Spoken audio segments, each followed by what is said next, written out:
நல்லா போச்சா? விவேக் சார், உங்களால் இன்னும் நல்லாவே போச்சு சார்.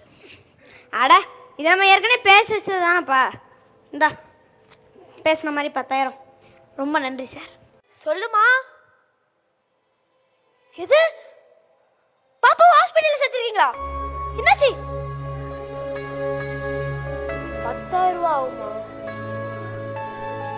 சரிம்மா, நீ அங்க இரு, நான் எப்படியாவது காசை ரெடி பண்ணிட்டு வந்துடுறேன். தம்பி, என்னப்பாச்சு? அது ஒன்றும் இல்லை சார், என் குழந்தைய ஹாஸ்பிட்டலில் சேர்த்துருக்காங்க, அதுக்கு 10,000 ரூபா கட்டணும். இந்த மாதிரி இங்கே இல்லை சார், வேணாம் சார். இப்போ இதை வச்சுக்கப்பா. வேணாம் சார். இந்தா இதை வச்சுக்கோ. இல்லை சார், வேணாம் சார். இன்னும் பணம் தேவைப்பட்டுச்சுன்னா எனக்கு ஃபோன் பண்ணு, சரியா? இந்த இதை வச்சுக்கோ சார். ஃபோன் எடுக்க மாட்டேன்னு நினைக்கிறியா? உதவின்னு என்கிட்ட வந்து ஃபோன் பண்ணுற எல்லார் ஃபோனையும் நான் கண்டிப்பாக எடுப்பேன்ப்பா.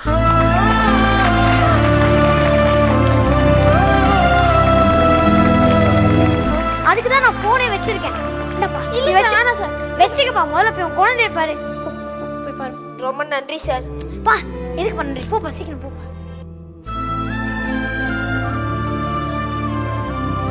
மயில்சாமி, இப்பெல்லாம் ஃபோன் பண்ணாலே கடன் தான் கேட்க போறாங்கன்னு சொல்லி அவாய்ட் பண்ற நேரத்துல உனக்கு மட்டும் எப்படிப்பா ஃபோன் பேசலாம் டைம் இருக்கு?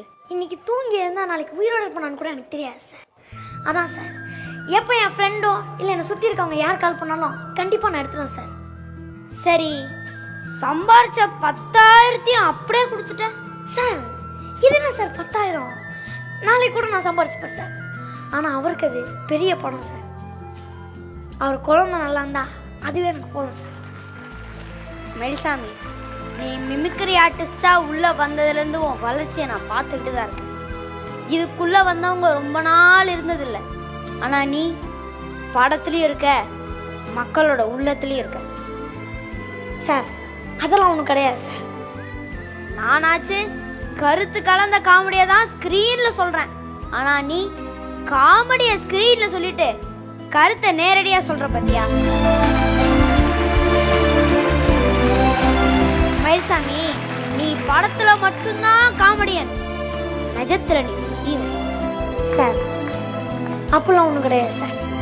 ஏய் ஏய் ஏய், நீ கேமரா முன்னாடி நடி, என்கிட்ட நடிக்காத. நீ எத்தனை பேருக்கு உதவி செஞ்சிருக்கன்னு தெரியும் சார். இந்த அளவு ஒன்றும் நான் பெருசாக பண்ணிடல சார்.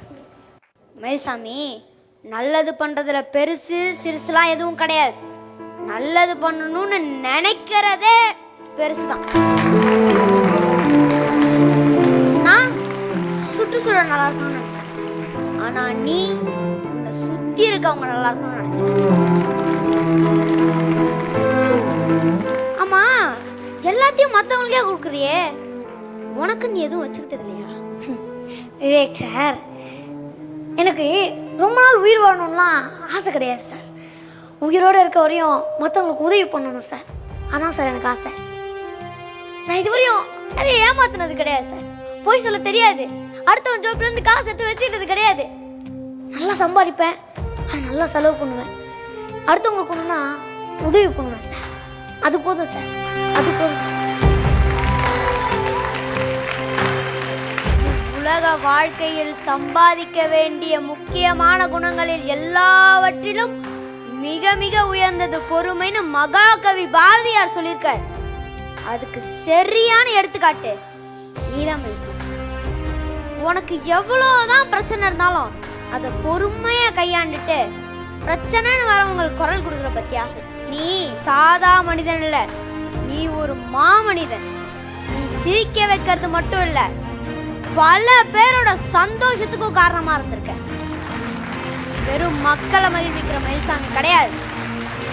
உன்கிட்ட உதவின்னு வந்து கேட்கறவங்களுக்கு நீ ஒரு குலசாமி.